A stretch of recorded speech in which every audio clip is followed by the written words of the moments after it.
This is Ron Palou with NetSmart Technology, and I welcome you to AIRS, using the update tickler and using date verified. This process was designed to assist agencies with reporting and outcome standards. In this online video tutorial, you will learn how to use the update tickler to ensure historical information is in compliance with monitoring standards, and also when to mark a record as verified and when not to. When using date verified, the first step is to confirm the client's status is still correct and has not changed. If you are unsure, please do not verify. Verified data cannot be edited or deleted. Please keep in mind, new data is always preferred. If a client's status has changed, a new record must be entered.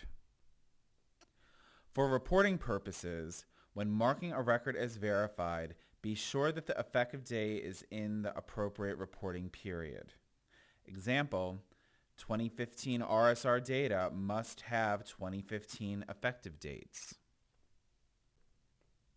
When verifications are exhausted for a particular record, new data must be entered. Any new data can be entered at any point in time. This will always restart the verification cycle. Verifications, checking statuses, and obtaining new data should all be conducted as part of the client encounter. There is no better time to verify client information than when you have the client right there in front of you. So to use the update tickler, here we are in Client Information and Services. We can see that we already have our client's name appearing here in our pull-down menu of our list of our last 15 clients. We can then go over to Historical Information and then scroll down to the update tickler, which is at the very bottom. At the top of the update tickler, we have a key to the various icons found on the screen. A blue check indicates that the record is up to date. A red exclamation point indicates that the record is past due. A yellow warning indicates that currently compliant with monitoring standards, but the due date for this record is approaching. A green line indicates there's no record to verify. This notepad icon indicates that attention may be required, and it directs you to review the message at the bottom. And then there's also this little printer icon, so should you need to print a client's update tickler, you can do so right from the screen as well. Below the key, we see a listing of the various histories that are tracked in the update tickler, what the expected update frequency is for those records, based on both HRSA and AIDS Institute monitoring standards, when a particular record was entered, when it had been last verified, and then when a new record or a verification is due. So from here, we can review the update tickler, reviewing the various histories. For this particular client, we can see that for ARV drug therapy, we have a blue check, and the message below indicates that the information is up to date. Same with our HCV treatment history, HIV medical provider history, HIV status history. Here you can see it tells us verification is not necessary when the client has CDC-defined AIDS and end-of-the-line status.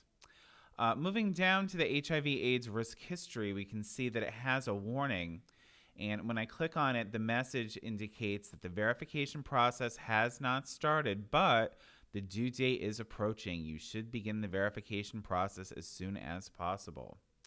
Also in review of housing information, that has that red exclamation point, and it's telling us this information is past due. Please verify that the current information is correct or add a new record to the history screen as soon as possible.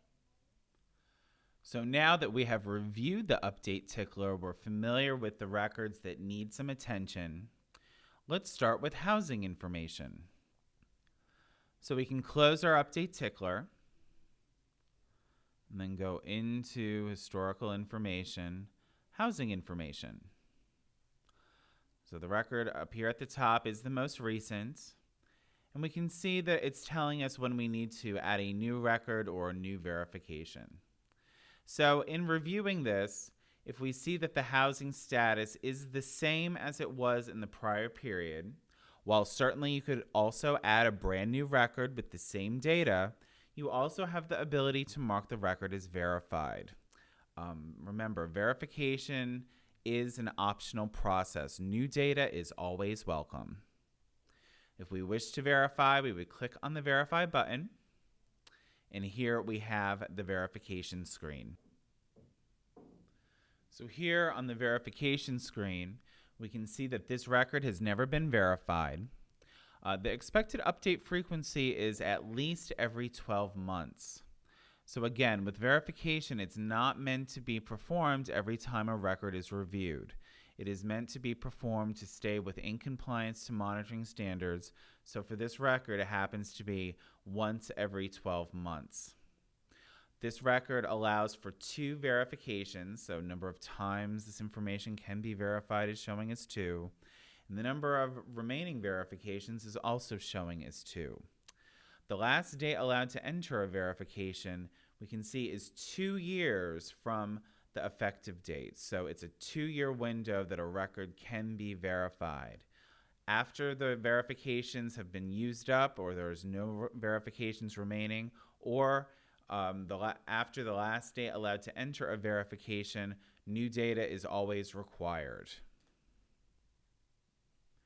So to mark the record as verified, we would simply click on Verified Date, select the date in the calendar that we're looking to mark the record as verified. Optionally, we can enter the staff who verified the information. And then we would click on Save. Now when we click on Save, up pops this important message. The message indicates the information that is being verified will be locked once you press Save. Editing or removing verified information is not allowed. Are you sure the data is correct and can be verified? So it is very important at this point you make sure you're working with the correct client. The data that you're verifying is in fact correct. If so, we can then click on Yes. So if we want to review the information that we verified, we can click Verify again. And here you can see the date and name of the worker who verified the record are displayed here in the box. We can then close that out once that's been reviewed and go into our Update Tickler again. And we see for housing information, we now see the record enter date, the date of our verification, and then when a new record or a verification is due by. So this process would then be repeated for other records that need attention. For those individuals that may want to review a report showing various clients' update ticklers, we can go into our Reports module, and then if we expand Client Information, you'll see at the very bottom of this section, Update Tickler. On the Selection tab, you can see that we have 2 selection options available. We can do it by client, so if we wanted to look up a particular client's update tickler, we would right-click over the option, select from list, select our client, and that would then provide us with that particular client's update tickler. Similarly, maybe we're looking for update ticklers for all clients in a particular program that we're doing a review on. We could right-click, select from list, and select that particular program.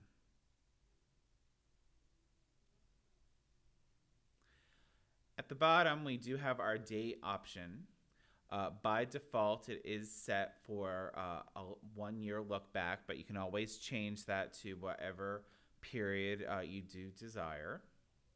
And then moving over to the Output tab, we can then move right down, click on Preview, Proceed. And here we have the update tickler report. So we have our client's name.